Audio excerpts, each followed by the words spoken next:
विरोध में भार्गव श्री परशुराम जी की एक घोषणा हो गई, जय शिवधन तोरा साहस बाहु सम सो अरे मोरा सो बिलगाओ। एक कौनो स्थान दिवा दे, बहुत चला फिरी हो गई, परिश्रम ज्यादा हो रहा है, उसको बंद करवा दे। मैं तुम्हारी चल जाए, सब कुछ बंद हो सकता है, प्रभु प्रताप कछु दुर्लभ नहीं, और प्रेम से किया जाए, निष्ठा से किया जाए, तो लोग ये भी कहते हैं कि कोशिश करने वालों की कभी हार नहीं होती। तो बंद सब कुछ हो सकता है, सब कुछ बड़े बड़े बंद हो गए, और ऐसे कार्य करने वाले प्राय बंदे होते हैं।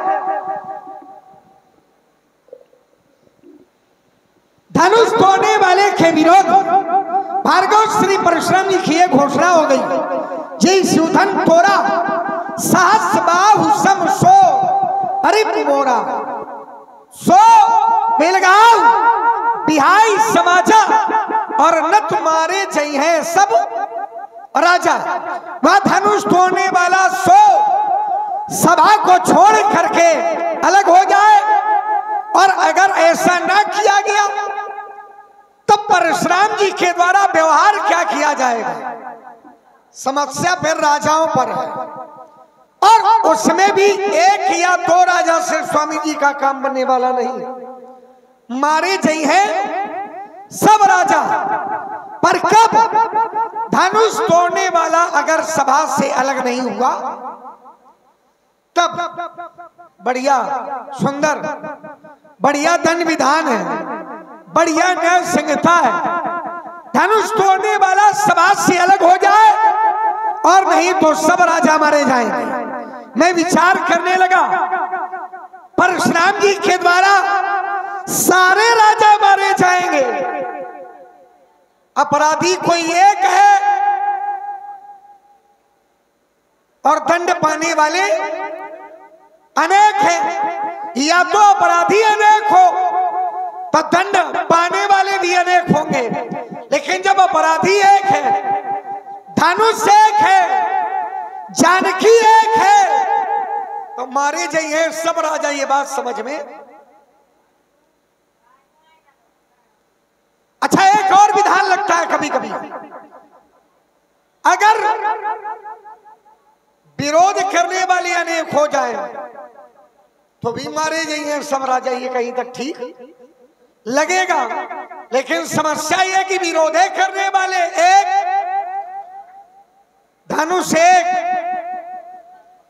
धनुष तोड़ने वाला एक, जानकी एक, और विरोध करने वाला एक, और उनका भी विरोध करने वाला ये एक। तो फिर ये सारे राजा मारे जाएंगे।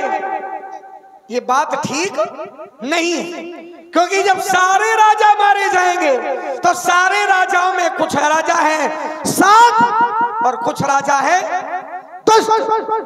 अब दुष्ट अगर दुष्टता कर रहे हैं, उन्हें दंड मिले, ये तो दंड विधान के अंतर्गत है, और साधु अपनी साधुता भी कर रहे हैं और उन्हें दंड मिला, ये दंड विधान के अंतर्गत।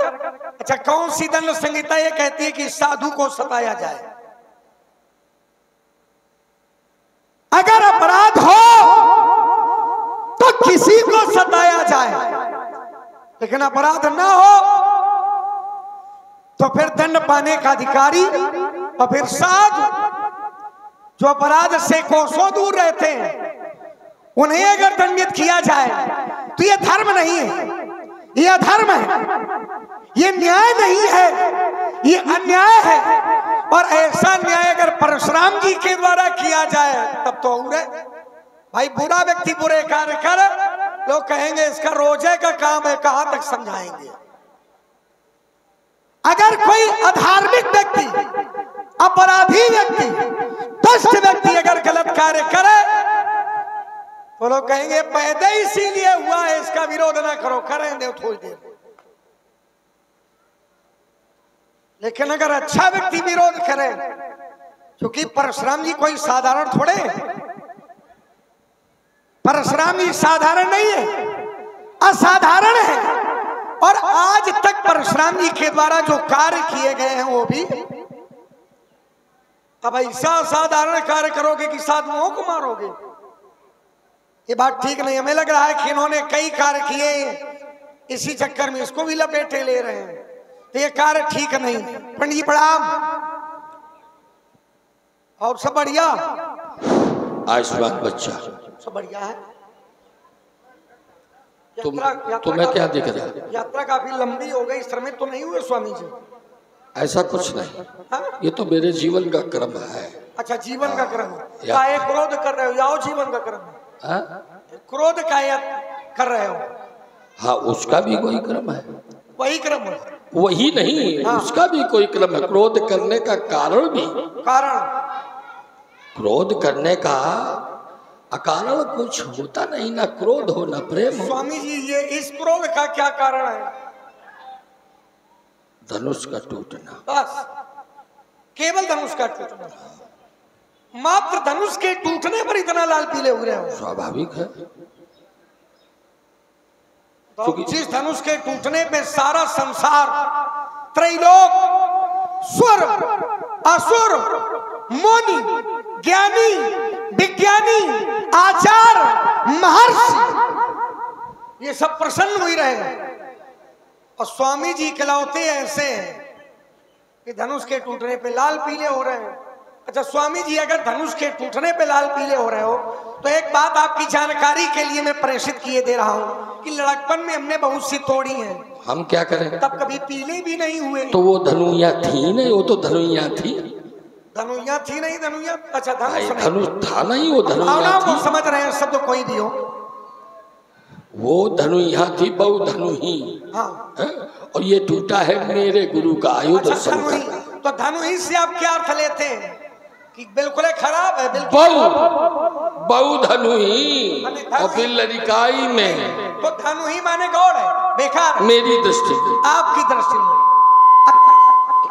आपकी दृष्टि में जो छोटा है उस पर आपकी कृपा नहीं है, और जो बहुत बड़ा है उस पर कृपा, आपकी दृष्टि ना पहुंचे तो अच्छा बुरा नहीं है। हमें लग रहा है कि धनुष तोड़ने वाले के लिए परशुराम जी की दृष्टि नहीं पहुंच रही, और जब दृष्टि नहीं पहुंच रही तो गलत निर्णय निकल रहा है। अच्छा, इस धनुष पर कोई विशेष लगाव है क्या? स्वाभाविक होना चाहिए, ममता है, होनी चाहिए, होनी चाहिए। क्या है कारण? क्या है? क्योंकि रस रस सूख सरित सर पानी, ममता त्याग करें जिम ज्ञानी। आपको ममता शोभा नहीं देती है स्वामी जी, और आपके द्वारा अगर ममता की गई तो ये उचित भी नहीं होगा, क्योंकि बुद्धि सिरावे ज्ञान घृत, तो ममता मल जर जाए, ममता मैल है। और तपस्वी के जीवन में, आचार्य के जीवन में, महात्मा के जीवन में, ज्ञानी के जीवन में ममता होनी नहीं चाहिए। बुद्धि सिरावे ज्ञान घृत,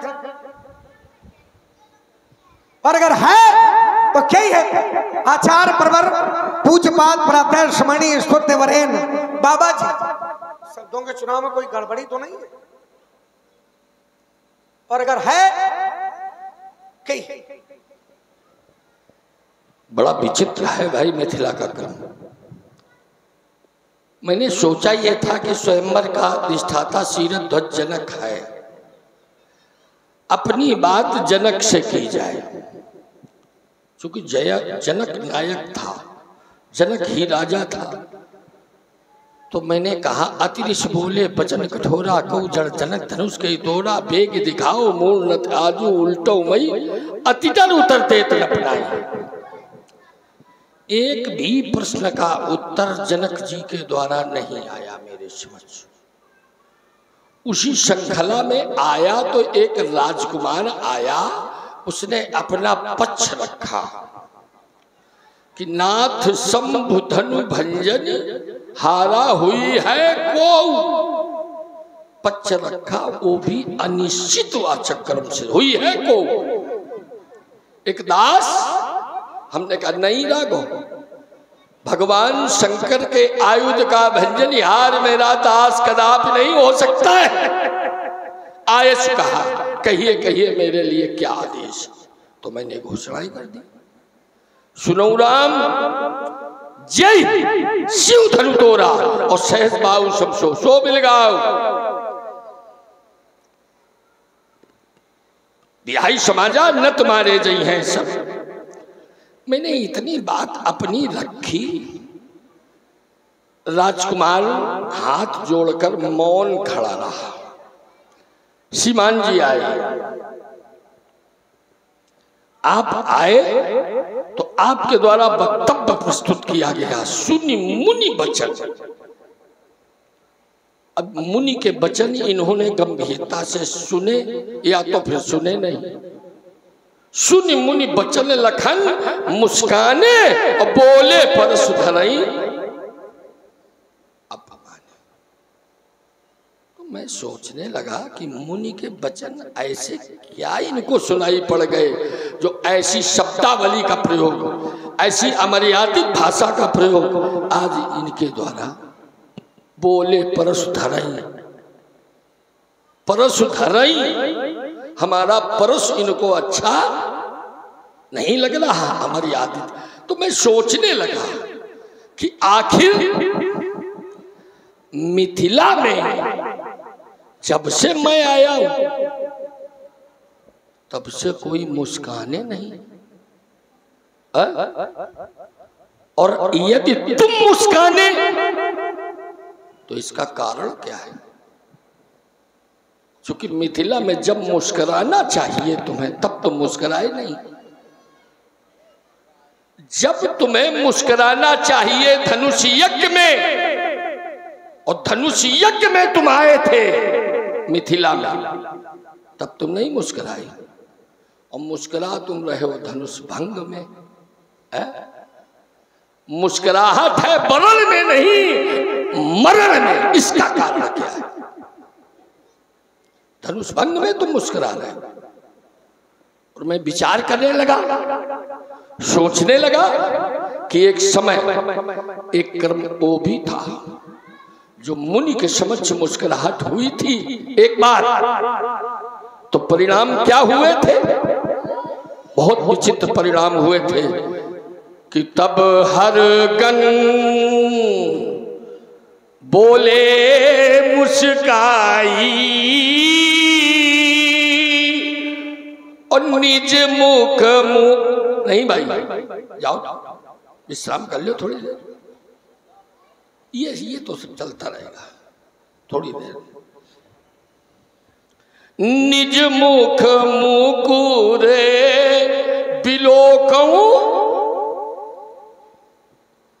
और जिस समय मुस्कुराहट करके मुनि के समक्ष हुआ तो आक्रोशित हुए मुनि, क्रोधित हुए और उन्होंने श्राप दे दिया कि हो निशाचर जाओ तुम कपटी पापी दो, और हंसऊ हमें सोले वो फल बहुरी हंसऊ नहीं। वैसे भी सुमित्रा नंदन हर जगह मुस्कुराना अच्छा नहीं होता है। देखो मुस्कुराना नहीं चाहिए स्मरण में, मुस्कुराना नहीं चाहिए अनुकरण में, मुस्कुराना नहीं चाहिए मरण में, और मुस्कुराना नहीं चाहिए हरण में।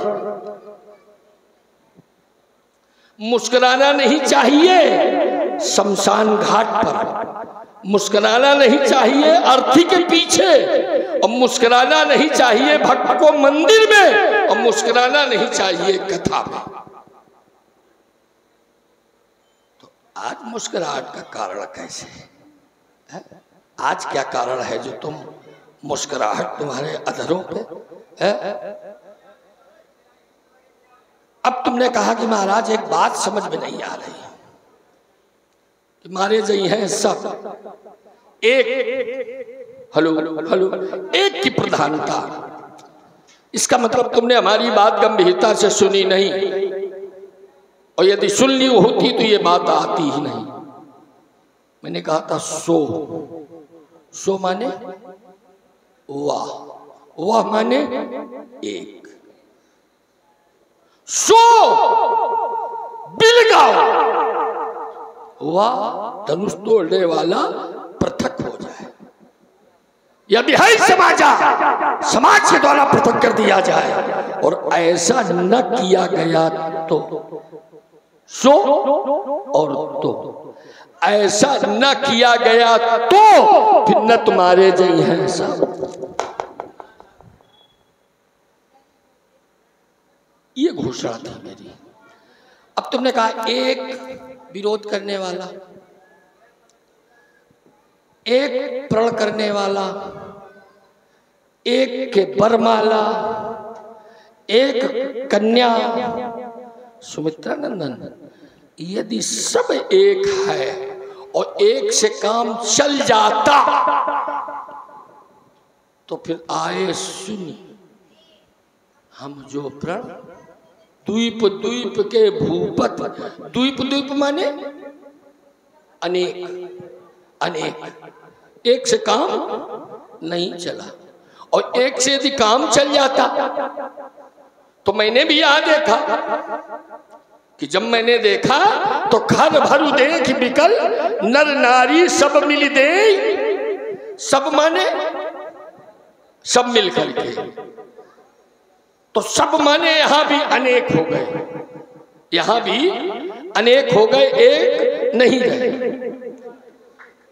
अब तुमने एक बात कही कि विरोध करने वाला एक है, क्यों विरोध करने वाला एक है? उठी उठी पहाड़ी और सना अभागे और जहां तहां गाले बजावन लागे ले वो छोड़ा। को क्या एक शब्द है? वहां भी अनेक है, वहां भी अनेक है, एक नहीं है। ले वो, और एक बात तुमने और कह दी, तुम्ही ने कह दी कि महाराज यहां भी दो प्रकार के हैं लोग। कहा तुमने, एक साधु और एक दुष्ट। अब तुम कह रहे हो एक विरोध करने वाला, एक प्रण करने वाला, एक बरमाला गले में है, एक की प्रधानता है, और इधर तुम दो कह रहे हो कि दो लोग हैं, एक दुष्ट है और एक साधु है। तो एक वो एक में जोड़ो तो कितने हो गए? दो। तब एक वाली बात रही कहाँ है? एक वाली बात भाई हमने भी समझा था। जब मेरे समक्ष राजकुमार आया था, उसने कहा था कि नाथ शंभु धनु भंजनी हारा और हुई है को एक। तो हमने कहा था सुनो राम जय शिव धनु तोरा, वो सहत बाऊ समशोरिपु तब सोबिल गाओ शत्रु है। और ये जो पृथक हो जाता है तो स्वीकार कर लेते हैं, या बिहाई समाजा समाज के द्वारा पृथक कर दिया जाता है तो स्वीकार कर लेते हैं। लेकिन ऐसा न हुआ तो फिर न तुम्हारे जय। क्यों? ओम कि पापी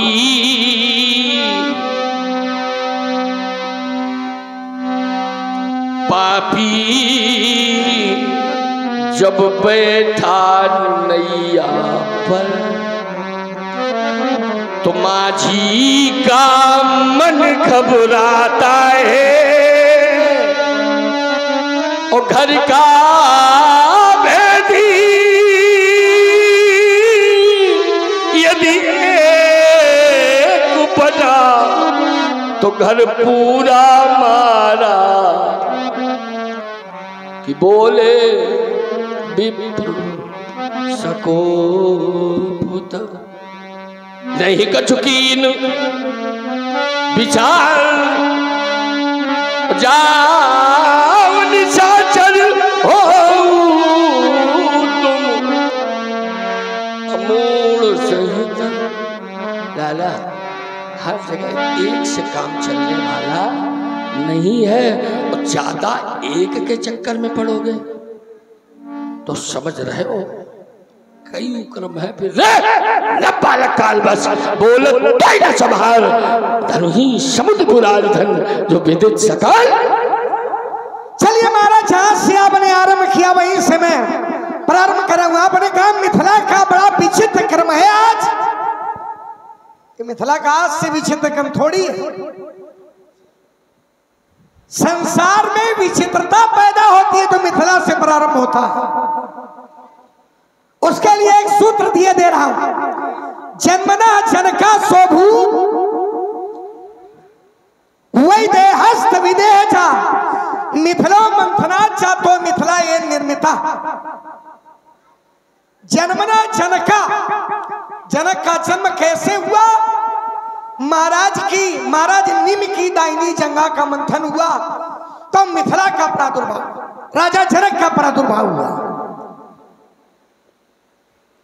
जब महाराज निम की जंगा का मंथन किया गया, मंथन से मिथिला, मंथन से जनक, मिथिलो मंथनात् जातो मिथिला एन निर्मिता। तो मंथन से मिथिला, मंथन से रत्न निकलते,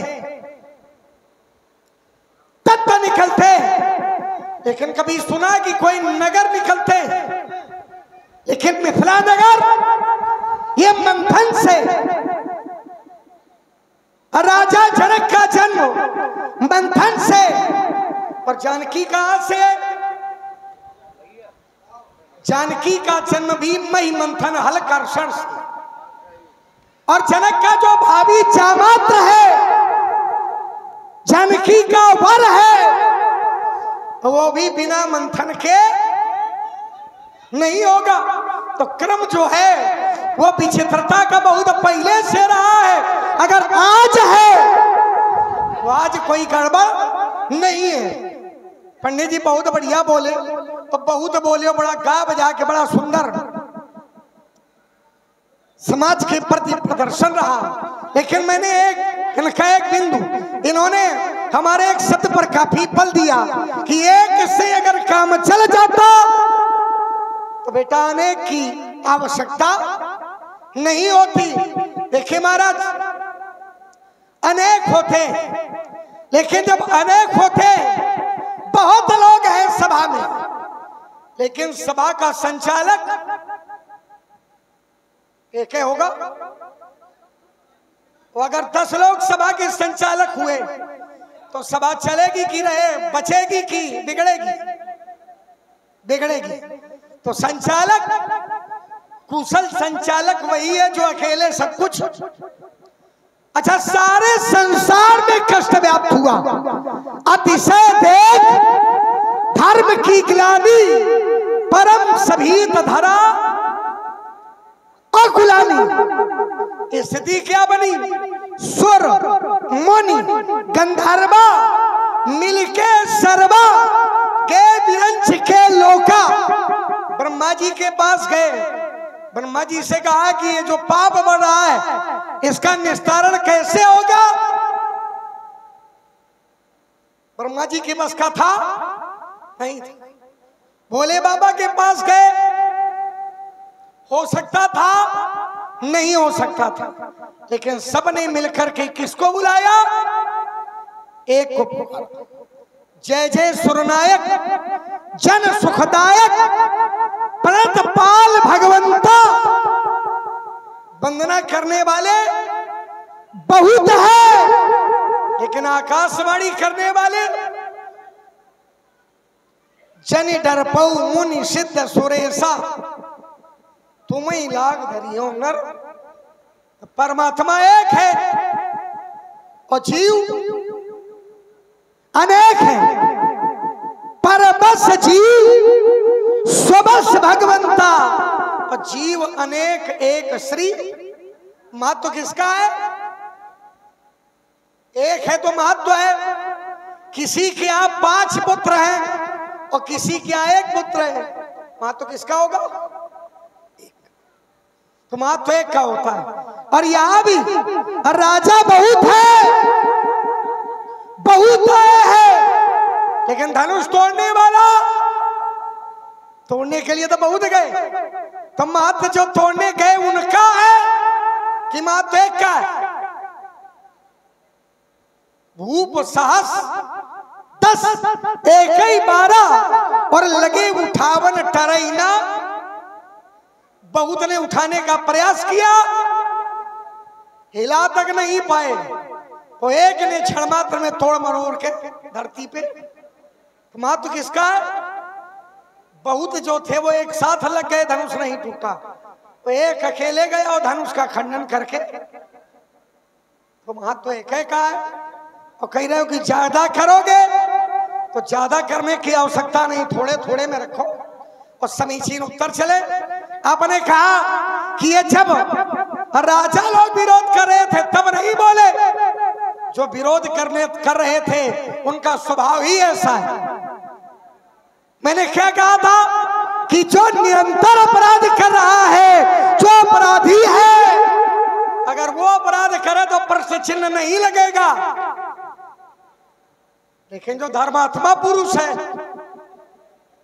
प्रचार प्रसार धर्मात्मा का है, परित्राणाय साधूनां विनाशाय च दुष्कृताम्, और कर ही रहे हो साधुओं को दंडित। विषया वो क्या है? खलन हृदय अतिताप विषेखी और चरई सदा पर संपत्ति। देखी जो कहू कह सुने बड़ाई, तो श्वास ले जन जुड़ी आई। जब काहू पे देखे विपत्ति, सुखी भय मानव जगनपति। अगर किसी की बड़ाई सुन लेते हैं संजय जी, तो ऐसा लगता है कि कई महीने से ताप चढ़ा है, अब ये चल नहीं पाएंगे। और अगर किसी की बुराई सुन लेते तो लगता है जैसे पूरे संसार का मुकुट इनके बांध दिया गया हो, पूरे संसार के राजा यही बना दिए गए हो।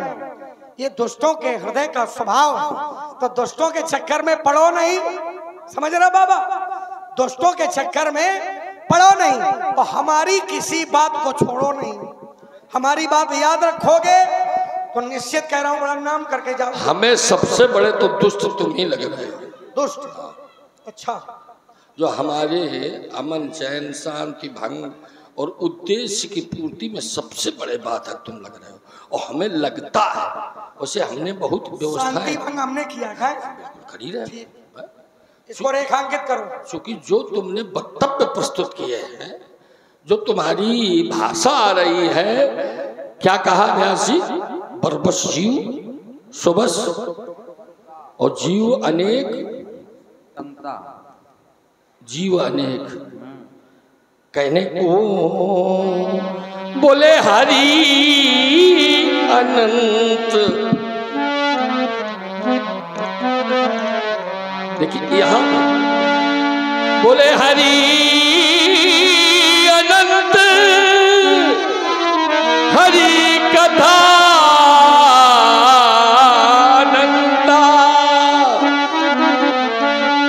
और कहीं सुनई बहुविधि सब, बहुविधि सब संता।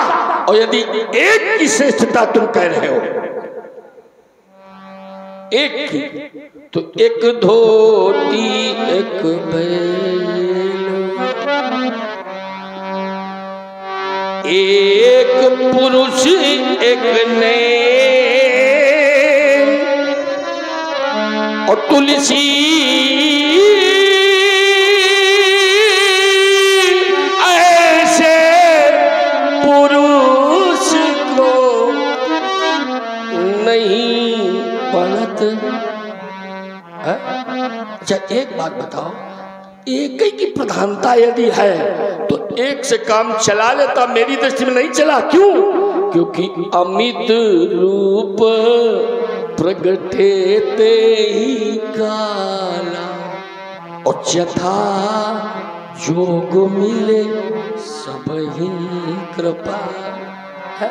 अमित चल जाता भाई, मान लेता मैं, नहीं चला। और जब नहीं चला तो करना पड़ा क्या? बोले अमित रूप प्रगटे ते ही काला, पूज्य था योग में सब ही कृपा। नहीं चल पाया, प्रश्न ही नहीं उठता है, क्योंकि चाहे यहाँ हो और चाहे वहां हो। आ गया कि एक ही धर्म एक व्रत नेमा, काय वचन मान पतिपत और उत्तम उर्मन। इसमें भी भेद हो गया। देखो ये न करो भाई संजय, पक्षपात नहीं होगा। आज बादी छाटनी है मैं इसकी। उत्तम, देखिए एक की बात है तो फिर उत्तम आ गया। और मध्यम परपति देख कैसे है? यदि एक की प्रधानता, एक का महत्व, एक की विशेषता, तो फिर उत्तम मध्यम ये क्या? आइए जरा परशुराम जी ने कहा कि महत्व अगर एक का है तो भगवान के कई रूप हैं, कई रूप हैं, वो कई कई है, तो कई कई रूप है। अब देवता 33 कोटि है तो रूप भी अलग अलग होंगे, लेकिन महत्व 33 कोटि देवताओं का है क्या?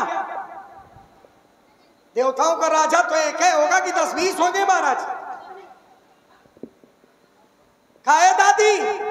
ध्यान ध्यान इधर उधर नहीं, इन हमको थोड़ी देख लो, इधर भी ध्यान करो। चलो 33 कोटि देवता है। इन्होंने कहा हरि अनंत, हरि कथा अनंता।